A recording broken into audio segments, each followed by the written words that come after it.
It's getting close to the new year. Happy New Year to everybody who's around and whatever, and I'll have a word with you again tomorrow. But this is just a short celebration.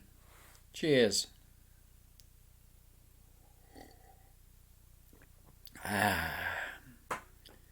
Quietest ever. Sat at home. No parties. Hey, brilliant, isn't it? No parties. Well, what a year it's been, eh? Numerous important stories hidden away because of the pandemic.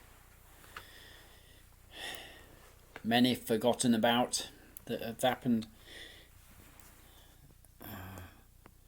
I'll stick with the major environmental ones and animal ones, the Australia fires, the Siberian fires, the fires in Canada, the floods that have happened, so many different things. Californian fires, of course. Yeah. There's just so many things that have been happening this year. Of course, the Amazon fires that have been yearly, year on year, and continue to happen in massive ways. So indescribable the damage that we, humanity, are actually doing to it, and so few people taking even the slightest bit of notice. And yet you've asked them and they'll say, oh no, this shouldn't be happening, no, but they won't do anything about it. They won't, oh no, we can't do anything, even though they're given opportunities to do something about it.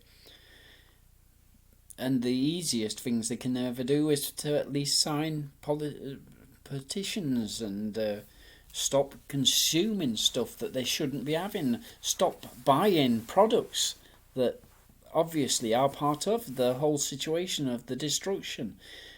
The biggest destruction is animal farming, farming in general, but animal farming specifically. 2018, 37% of all farmland, that's just all land on Earth, 37% is farmed purely for the benefit of farming animals. That leaves approximately less than 13% of the land of crops that come to us directly, and yet that 13% of land provides us with over 80% of our actual food from just 13% of the land. So imagine that 13% of the land is providing us with all the plants that we need. That's the vegetables, the greens, the pulses, the rices, all those the grains of all sorts.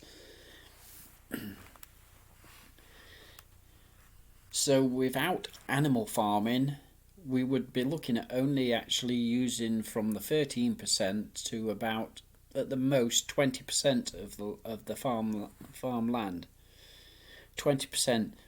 So that means that close to 80% of all the farmed land on Earth is totally unneeded. We do not need it. It's not needed for us at all. Such a waste of land. A loss of biodiversity, billions of animals wiped out for an industry that continues to kill billions of animals, wild and domesticated. And that doesn't even include the fishes that we take from the seas. The tons and tons of fish, and estimated that it's around 2.7 trillion fish every single year. 2.7 trillion individual lives destroyed, suffering horrendous deaths. this must change. We must change. And it doesn't matter whether you come across this in years to come when it's too late, and the Earth is self-destructing. It doesn't matter. At least you'll be hearing it, and by that time realizing basically what your stupidity is at the present. I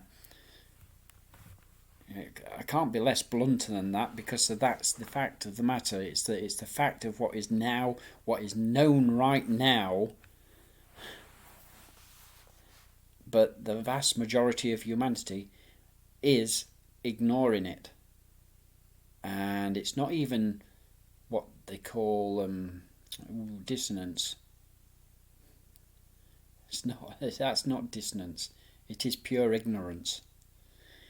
Pure ignorance of the damage that we're doing to Earth, that the total ignorance of the suffering we cause into animals, that the other life that is here with us on this planet, they're not here for us, they are here with us.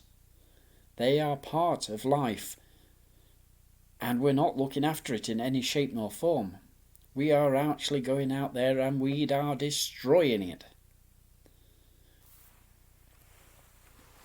How can you ever make it any better? You can. I'm already doing it. It's easy. It's not even complicated. All it is just leaving animals off your plates. For the vast majority of us who are relatively perfectly healthy, changing from that food to no animals at all is the easiest thing on earth. Most people do not need to transition at all. Most people don't. Some might. Only that those with medical conditions generally need to transition, because of that will be affecting the drugs that they will be taking, which at present is close to half the population. Which is ridiculous in itself, that half the population is requiring drugs to get by because of their consuming animal products that are causing their problems, that mean that they have to take drugs. Crazy. It is crazy. And of course the other reason that the other half are still healthy and still eating animals is that for the most part that other half are mostly people that are still within the younger age groups of around about 20s to 30s, and still able to consume animals without them causing too much damage or to the body's immune system, meaning that basically you can be relatively healthy to around about 30 or even up to 40 on animal foods before things start to cause you a problem. But of course, if you're not eating animal products long before you get to any of those ages, you will be far better off and even more likely to never get any of the top 14 serious illnesses that people die from. All of them are mainly caused or contributed to by animal products. As I've said before, over 80% of all our illnesses are purely what goes through the mouth. 80% of all illnesses are purely what goes through the mouth. Less than 20% are from the outside. And even one or two of the things from the outside, which are the viruses that infect us, they are another part of the animal farming industry. Animal farming or animal use industries. So there you have it. I'll leave it at that. That's short enough for tonight for a New Year's message. I know it's sort of downbeat, but yeah, happy. It's a happy New Year still. So you're going into another year, even though we're still in lockdown. Still suffering from the causes that you could help us to stop.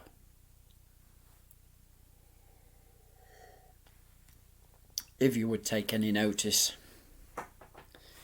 Cheers. Have a good night. Happy New Year, and I'll maybe post something else for tomorrow.